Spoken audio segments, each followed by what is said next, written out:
10 অক্টোবৰতে appointment দিব কতজন এনা আছে মানে যা ডিপাৰ্টমেণ্টে তেওঁলোকক কিছুমান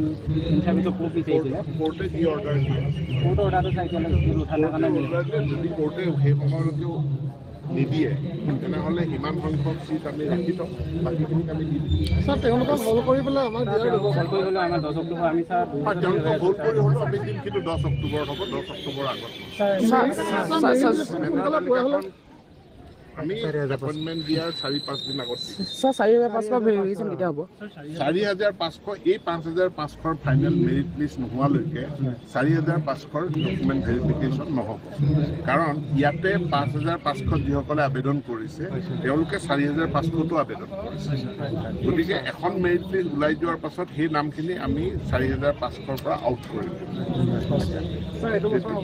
স্যাৰ এইটো বছৰ দিবনে বছৰটো হ'ব না 4,500 এইটো বছৰ ছাৰ আমাৰ 5,500 আমাৰ এনএছৰ যিটো মানে বাধা ৰাখি থৈছে দিবলৈ দিয়া নাই সেইটো কল কৰি হ'লেও মানে কোৰ্টৰ পৰা মই ক'লো হ'ব সেইটোৱে কৰিম আকৌ একেটা ঘূৰাই বুলি স্যাৰ 4,500 এইটো মাহতে দিবনে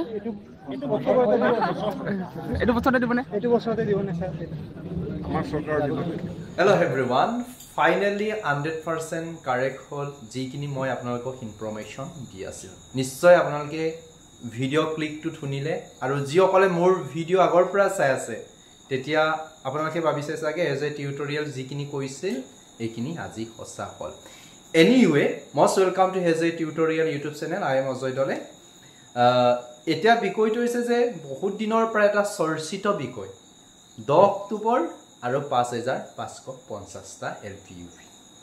বহুতে ভাবি আছিলে আৰু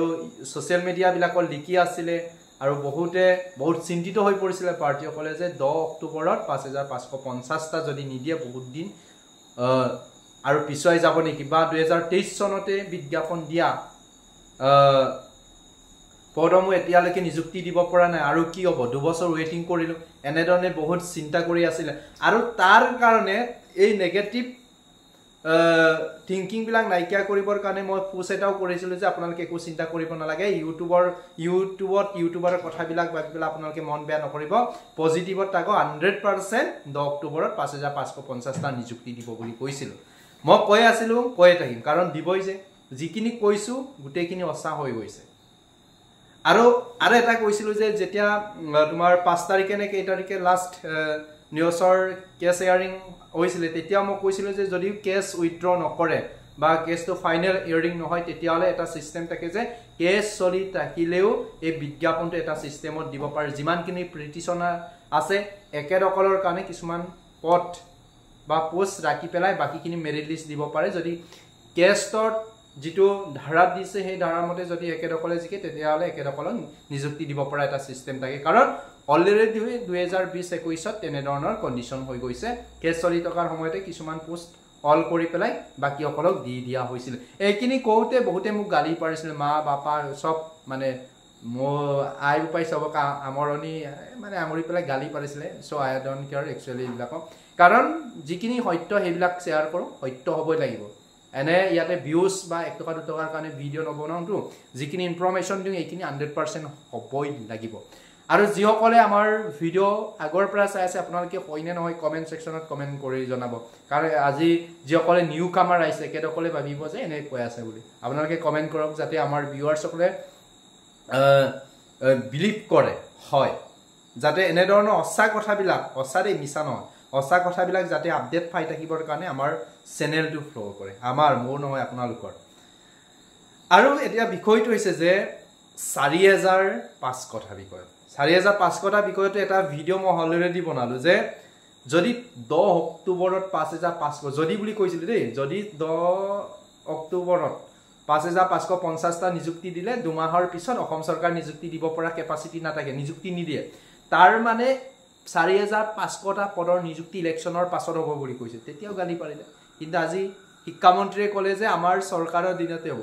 শিক্ষামন্ত্ৰী হওক মুখ্যমন্ত্ৰী হওক সম্পূৰ্ণ কনফিডেন্সত আছে যে 2026 চনত অসমত বিজেপি চৰকাৰ আহিব এই কাৰণে কেতে কৈছে যে আমাৰ চৰকাৰৰ দিনতে হ'ব বুজি পালেনে কথাটো মানে ইলেকশ্যনৰ আগত বা দিয়াটো অলপ কম আছে দেই একেবাৰে নিদিয়ে বুলি কোৱা নাই কিন্তু মোৰ প্ৰেডিকচনে কয় মোৰ সাইকোলজিয়ে কয় ইলেকশ্যনৰ আগত নিদিয়ে পিছত দিব চৰকাৰ গঠন কৰি পেলাই দিব এটো মোৰ পাৰ্সোনাল কিবা থিংকিং দে প্ৰেডিকচন হয় কিন্তু মই যিমানখিনি পাৰ্সোনালি প্ৰেডিকচন কৰিছো গোটেইখিনি সত্য হৈছে এতিয়ালৈকে এটাও নো হোৱা নাই সো তাৰে কামনা কৰিছো আৰু দুদিন মানৰ আগতে সিটেট আৰু আসাম টেটৰ ওপৰতে এটা কোৱেশ্চন বহুতে ৰাইজ কৰিছিল WhatsAppত দিছে ফেসবুকত দিছে মেছেজ কৰি পেলাই যে স্যাৰ বলে সিটেটৰ কাৰণে প্ৰিপাৰেচন কৰিম নে আসাম টেটৰ কাৰণে প্ৰিপাৰেচন কৰো তেতিয়া মই কৈছিলো নো আসাম টেট বহুত দিনলৈ কন্ডাক্ট নকৰে বিজেপি সৰকাৰ যেতিয়ালৈকে থাকে আসাম টেট কন্ডাক্ট নকৰে সো সিটেট প্ৰিপাৰেচন কৰাই বেছ হয় আৰু তাৰ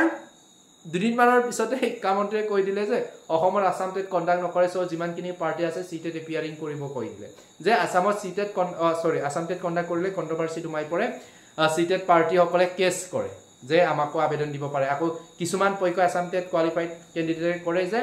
একেডকৰ সুবিধা দিব নালাগে আকৌ সিটেটে কয় সকলোকে সুবিধা দিব লাগে সো এনেকুৱা কন্ট্ৰভাৰ্সিত হুমাব মন নাই বিজেপি চৰকাৰে বা আমাৰ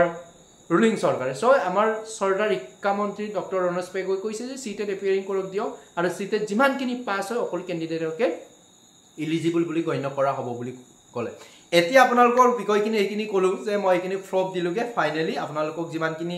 কৈ আছিল আজি লাষ্ট 3 মন্থৰ পৰা গুটেখিনি হয়তো হয় এতিয়া বিষয়টো হৈছে যে আপোনালোকে চাকৰি জয়েন কৰিবৰ কাৰণে কি কি ডকুমেন্টস লাগে বা কেনে ধৰণে প্ৰিপাৰেচন কৰিব আমি কেনেকৈ কৰিছিল এজ এ টিচাৰ মই এজন টিচাৰে অফিসত এপইন্টমেন্ট লোৱাৰ পৰা যেতিয়া এপইন্টমেন্ট কাগজখন আতত পৰিব বা ওয়েবসাইটৰ পৰা ডাউনলোড কৰিব তেতিয়া আমি চাকৰি জয়েন কৰালৈকে স্কুল ক্লাস কৰিব যোৱালৈকে আমি কি কি ডকুমেন্টস লাগে ঠিক আছে আপোনাৰ নাম মেৰিট লিষ্টত আহে নাই does not matter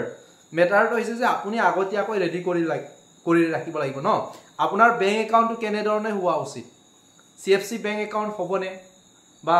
saving account কৰিব লাগিব নে কাৰেন্ট একাউণ্ট কৰিব লাগিব নে স্যালাৰি একাউণ্ট বনাব লাগে এই ডিটেইলছ কিনি লৈ আপোনালোকে ভিডিও বিচাৰে নে নিবিচাৰে কমেন্ট সেকশনত কমেন্ট কৰি জনাব আৰু আজিৰ ভিডিওটো চাই কেনেকুৱা পাইছে আপোনালোকে নিশ্চিতভাৱে কমেন্ট সেকশনত কমেন্ট কৰি জনাব আৰু যিসকলে গালি পাৰিম বুলি আহে একেদকলৰ কাম গালি পাৰিবই দিয়কচোন গালি পৰা মানুহ লাগে নহয় গালি কিনি অলপ উপহাৰ হিচাপে গ্ৰহণ কৰাৰ হেবিট কৰিছো thank you so much watching for this video let's C